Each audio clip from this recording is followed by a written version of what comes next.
Hello students, welcome to another class of structural analysis. This is Ahmed Abdullah from Civil Engineering Department at ISL Engineering College. So we were studying about approximate method of analysis, in which in the previous class we have taken substitute frame method. In that substitute frame method, it was completely similar to moment distribution method. Now today we'll discuss about another approximations or another approximate method of analysis, that is portal frame method. Okay, this method is also an interesting method wherein we basically calculate all the moments by using approximations. Okay, so let us recall whatever the things which we have studied in the previous class. All right, so we were studying about approximate method of analysis, right? As the name itself says, approximations, all whatever the calculations which we do in this method or in these methods are nothing but approximate values. Whatever the values of moments, or whatever the values of shear force, and whatever the values of bending moment and reactions, all those things are approximate values. Suppose for example, if I get 8 kilonewton, so it is not an exact value. The exact value we can calculate with the help of other methods, that is slope deflection method and moment distribution method, Canny's method. All those methods will give you an exact value, whereas these methods will give, suppose for example I have 8, so approximate value, if I calculate with approximate method, I can get 7.2. okay, this is the difference between approximate method and exact calculations. Okay, so we have divided into two parts, that is approximate method of analysis has been divided into two parts. That is, the first part is substitute frame method, substitute frame method. Okay, and this method, as I've told you previously, that is this method is only applicable for vertical loads, or gravity loads. That is nothing but your dead load, live load, floor load. All these things comes under the category of vertical loads or gravity loads. Okay, next is, so this method we have already completed, right? This method we have done with this, that is, this method is finished. Substitute frame method, we have taken one big problem on it. Multiple steps were there in that. We have taken in one problem will take almost 2 classes, right? It has taken 2 classes, so it is a substitute frame method. Now another method wherein we calculate the approximate values is nothing but our portal method. Portal frame method. And another method which we use in case of approximations is cantilever method.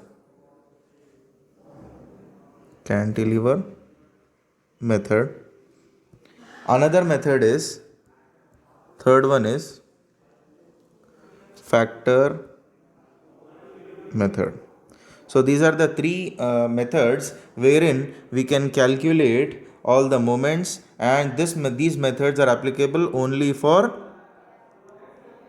lateral loads. Okay, only for lateral loads, whereas substitute frame method is applicable for vertical loads, whereas our portal frame method and cantilever method and factor method is applicable only for lateral loads. Okay, so as per our syllabus, we have substitute frame method in our syllabus, we have portal frame method in our syllabus, and cantilever method in our syllabus, whereas factor method is not there in our syllabus. So substitute frame method we have already completed. So today we will take down portal frame method, and what are the methods or steps involved in calculation of portal frame method. Along with that, what are the assumptions we assume while calculating the moments and calculations. Okay, so I'll write down the side heading as portal frame method. Okay, portal frame method. Okay, so this is the method which we will be seeing in today's class. And before going to the problems, let us see what are the assumptions involved in this portal frame method. Okay, assumptions.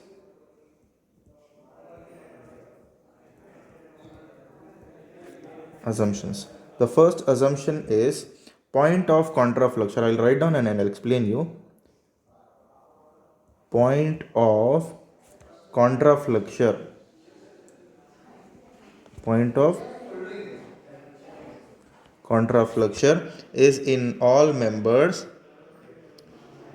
Point of contrafluxure is in all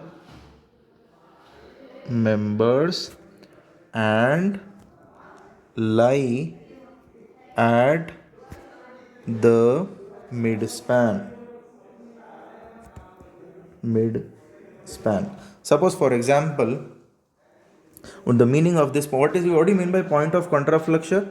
Point of contrafluxure is nothing but the point at which bending moment is zero, isn't it? Point at which bending moment is zero, and we all know when bending moment is zero, shear force will be maximum, isn't it? Suppose, for example, I have a beam like this, okay, and we have a UDL over the entire span, okay. So if I draw my shear force diagram, if I draw my if I draw my bending moment diagram, it will come like this, right?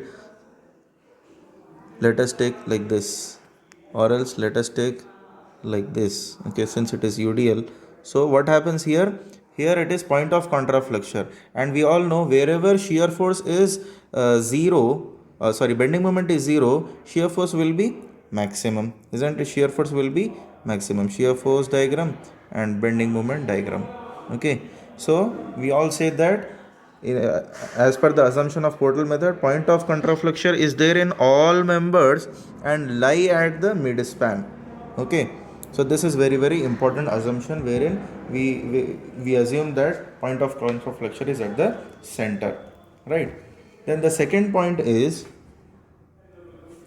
horizontal shear. Horizontal shear. Let us take this example in the problems itself. Okay,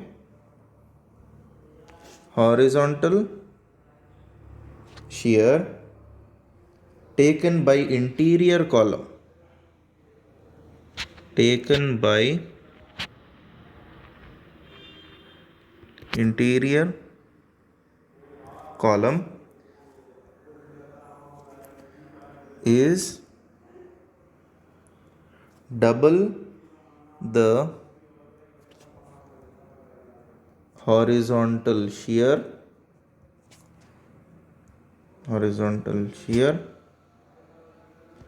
taken by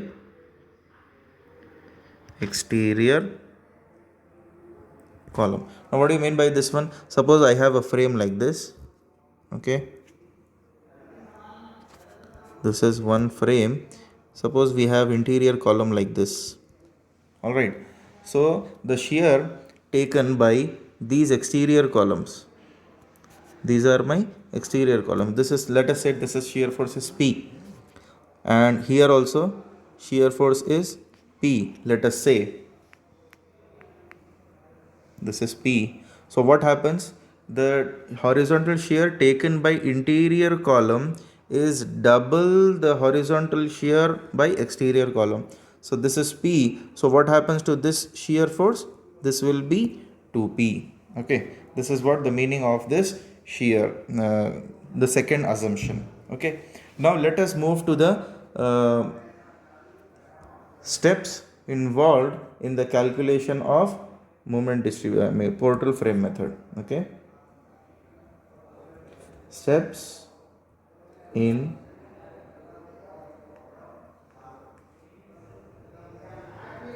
portal frame method. Okay, so what are the steps?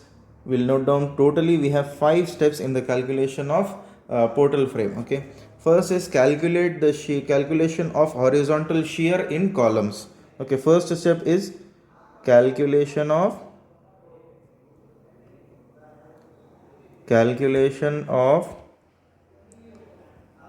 horizontal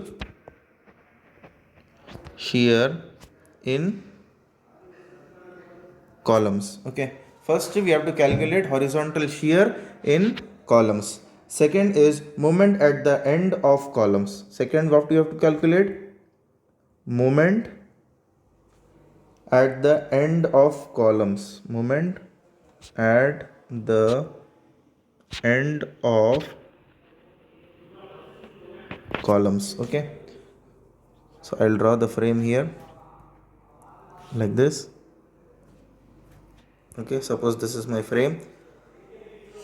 So first is calculation of horizontal shear. Whatever the shear acting on this column, on these columns, first we have to calculate that one. Okay, if we know these values, we can calculate the moment at end of columns. At this location and at this location, we can calculate moments at end of the columns. Okay, then third step is moment at the end of beams. Moment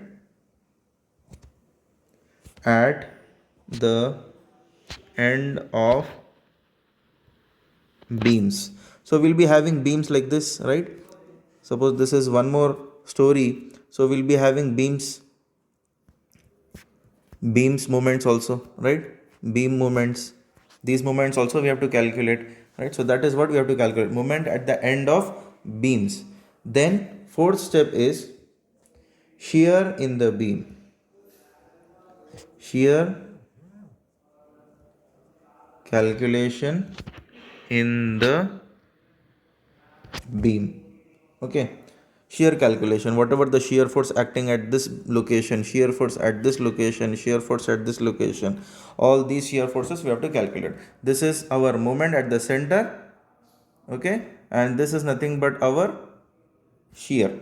Okay, next the last final thing is we have to calculate axial force in columns. Axial force in columns or vertical members. Okay, so this is what the steps are involved in our portal frame method. Okay, so the first thing is horizontal shear. First thing what we have to calculate here is horizontal shear. Okay, we have to calculate horizontal shear. This is what we have to calculate, horizontal shear, which is very, very important, right? This is nothing but our horizontal shear we have to calculate. So how to calculate horizontal shear? We all know horizontal shear will act exactly in horizontal direction, right? Horizontal shear we have to calculate. Apart from that, we have to calculate moment at the end columns. We have to calculate moment at these locations, right? Moment at these locations. Then we have to calculate moment in the beams. Moment in vertical members also we have to calculate. First we have to calculate moment in vertical members, that is columns. Then moment in the beams. Then shear calculation in beam. Shear force is also acting in the beam at the same time, right? Then finally we have to calculate axial force in our columns. Okay, so these are the 5 points involved or 5 steps involved in our portal frame method. Okay, okay, so we will continue with the problem. Okay, we'll take down one problem related to analysis of portal frame. Fine. So take down the question. Analyze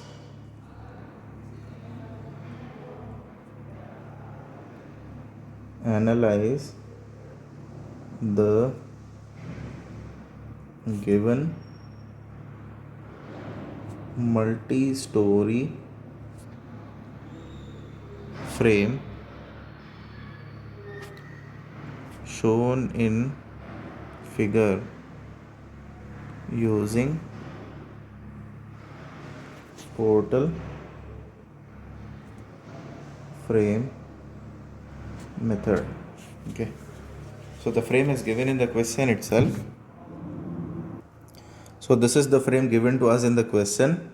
Okay, so there are two loads acting on the frame, that is one is 20 kilonewton and another load is 40 kilonewton, and along with that these dimensions are also given to us, that is this height is 4.5 meters and this height is 3.5 meters. Okay, this height is 3.5 and this height is 4.5. all right, so this is 3.5. Let us draw it clearly. This is 3.5 meters. Okay, and this load is 40 kilonewton. Okay, so before starting the problem, first of all we have to name the frame, right? So first I'll name the frame, that is this point. I'll name it as this point as A, this point as B, C and D. Okay, next this point as E, F, G, H. Okay, A, B, C, D, E, F, G, H. All right, then next we have to calculate, we'll name this as H is there, so we'll name it as I, then this as J, K and L. Very carefully you have to observe here. Okay, so what is the first step? First step is to calculate the horizontal shear. Okay, so we'll start our problem, that is step 1, which is calculation of horizontal shear. Okay, this is step 1, that is calculation of horizontal shear we have to do. So what do you mean by horizontal shear? So horizontal shear, we have to apply some horizontal shear over the vertical columns, isn't it? Horizontal shear, calculation of horizontal shear in columns, right? In columns we have to do, in columns. So let us take a shear force in this column as P. Okay, any direction you can take. I am taking in this direction. So if you are assuming this direction, then you have to assume the same direction over here also. Okay, so at the exterior columns, this is P. Okay, what about interior columns? For interior columns, it will be 2P. This is the assumption as per Portal frame method, right? This is 2P we have taken. Next is, we'll take the horizontal shear for these columns also, that is for story 1. This is for story 1, right? For story, let us take story 2. This is the top floor, right? This one is top floor. This is story 1 and this is story 2. So I have started with story 2. Okay, so how many horizontal forces are acting in these members? You can see here one force, see 20 kilonewton is going in right side direction, right? So 20. Then we have these forces, observe here, the top one, I'm taking it opposite direction to the applied force, that is minus P minus 2P minus 2P minus P is equal to 0. It is nothing but we are doing sigma x is equal to 0. Okay, for the calculation of shear. So what happens? 20 is equal to P plus P, 2P plus 4P, you will get 6P, right? 6P. That implies P is equal to 20 by 6, which is equal to how much? If you calculate 20 by 6, you will get the value of 20 by 6 as 3.33. So that implies P is equal to 3.33 kilonewton. Okay, so this is horizontal shear for second story. Now we'll go for story 1 for story 1. Okay, so the same thing I'll do here, that is we'll apply Q at this location, and this is Q. Here also we must apply Q and Q for shear, isn't it? Next is, what about interior columns? Interior column will be more, no? So it will be 2Q. Here also it will be 2Q. Okay, so what happens here? What are the horizontal forces we have here? We have 40 kilonewton, which is going in positive x direction. Since we are considering story 1, we have to consider this 40 kilonewton as well as we have to consider this 20 kilonewton also. Okay, so what I am doing here now, I will consider this 20 kilonewton also. Okay, then along with that we have these forces also, that is Q, 2Q, again 2Q, then Q. So minus Q, minus 2Q, minus 2Q again, then minus Q is equal to 0. So what happens? 60 is equal to 6Q, right? 60 is equal to 6Q. So Q is equal to 60 by 6 is 10 kilonewton. So we got the value of P and Q, which is equal to 3.3 and 10 respectively. Okay, this is the first step in which we have calculated the horizontal shear in columns. Okay, for story 1, for story 2. Now we go for the second step, that is, what is the next step we have to do? We have to calculate moment at the end of columns. Moment at the end of columns. Okay. So let us do one thing. Now we will go for the second step, that is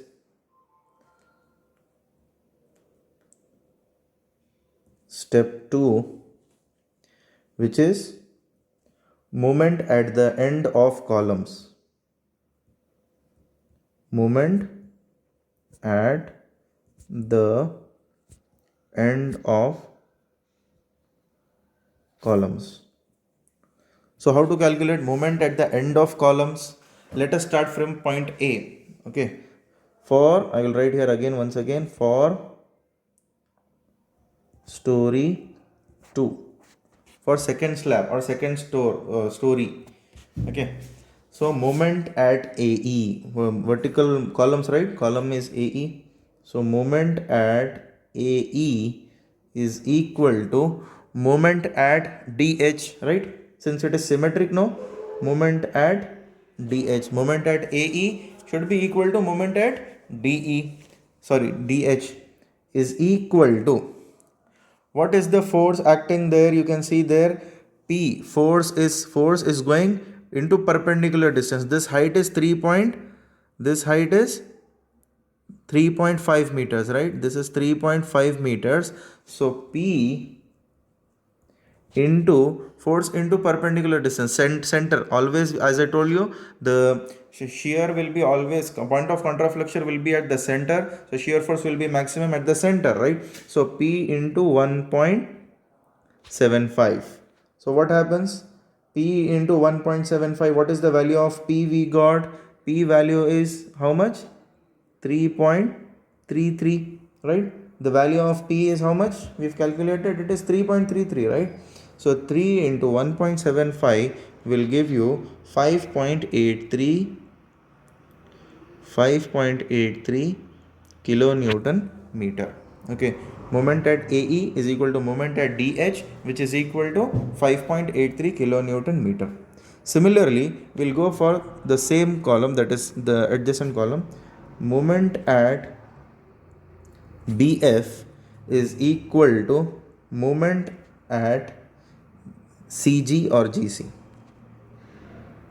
CG is equal to, now what we have to do here, force into perpendicular distance, right? Force into perpendicular distance. But here you can see here you have 2p here. So what happens? 2p into 1.75, which is equal to, what is the value of p we have? 3.33. This is 2. Why 2? Force is 2, right? Shear force is 2 here. Double, we are assuming it double the shear when compared to exterior columns. So if you multiply this one, you will get it as 11.66 kilonewton meter. Okay, very simple, right? Second step. Now we'll go for first story. For story 1. Alright. So what happens at story 1? We have moment at EI. Moment MEI is equal to moment at HL. Right? Moment HL is equal to Q into 2.25. Force is this. What is this distance? 4.5 meters. So center will be 2.25. So Q into 2.25, which is equal to, what is the value of Q we got? We got the value of Q as 10, right? So it will be 22.5 kilonewton meter. Okay, this is moment EI and moment at EI and moment at HL, vertical moment at end columns we are calculating, right? Now moment at FJ, moment at FJ, moment at FJ is equal to moment at kg or gk, moment at gk, which is equal to, again we have 2q into 2.25, which is equal to how much? 45 kilo. 2q, q value is how much there? Again 10. So 2 into 10 into 2.25, you will get it as 45 kilonewton meter. Okay, this is the last, this is the step 2. I mean this is the last step of step 2. Okay, so we have calculated moments at EI, HL, FJ, JK, all these values we have calculated, right? So it is very simple, right? Second step is also very easy. We have calculated all the moments. Now we'll go for the third step, right? So now we'll take down the third step, that is step 3. Step 3 is moment at the end of beams. Step 3 is what? Moment at the end of beams. Moment at the end of beams. Now we have to calculate moment at the end of beams now.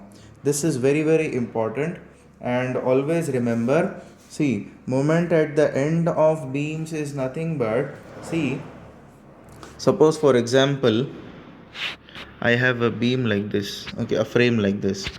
These are the joints, okay, and let us take this as A, B, C and D.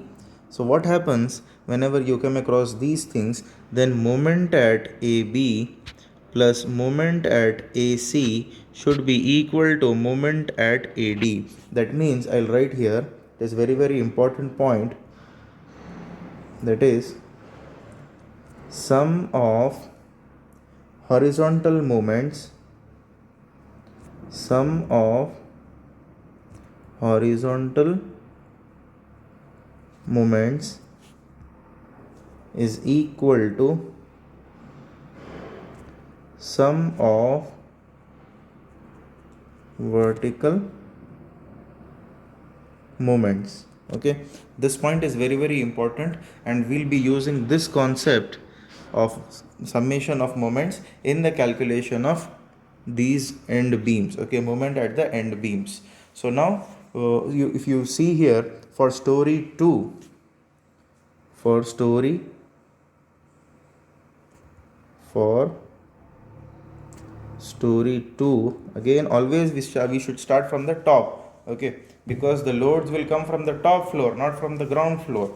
right? So for story 2, you can see here moment at AB, moment at AB, moment at AB is equal to, moment at AB is equal to moment at DC, right? Moment at DC, moment at AB, moment at AB is equal to moment at DC, right? Moment at DC is equal to, moment at AE, moment at AE. Or else some at this joint you can see moment at AB should be equal to moment at AE. Similarly, moment at DC should be equal to moment at DH. That is what I wanted to say here. That is, moment at AB is equal to moment at DC is equal to moment at AE, right?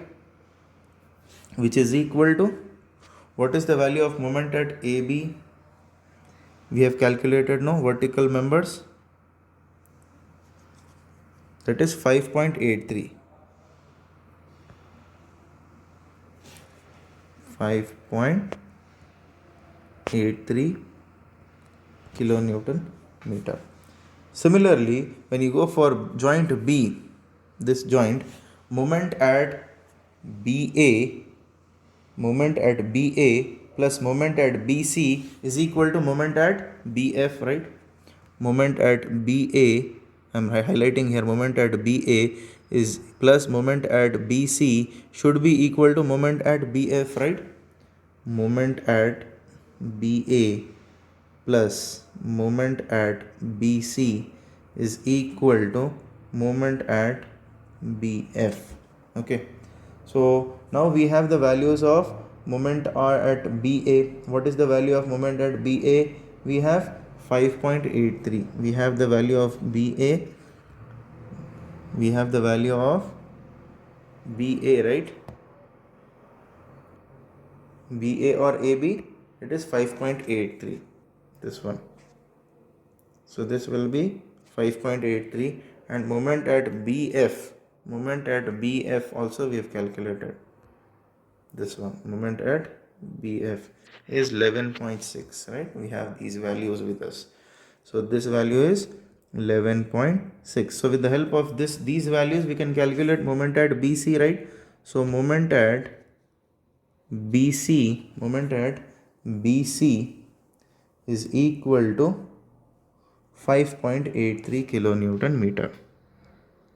5.83 kilonewton meter. This is moment at BC we have calculated.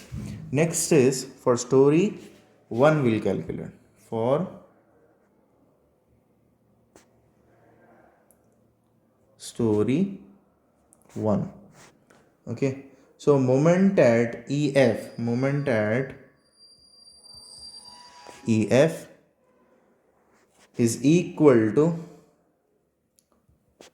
moment at HG, right? Moment at HG is equal to moment of EI plus moment of EA, moment of EI plus moment of EA. This moment should be equal to EA plus EI. EA plus EI should be equal to moment at EF, and this value should be similar to moment at HD, right? Able to follow? Yes. So moment at FG, moment at FG.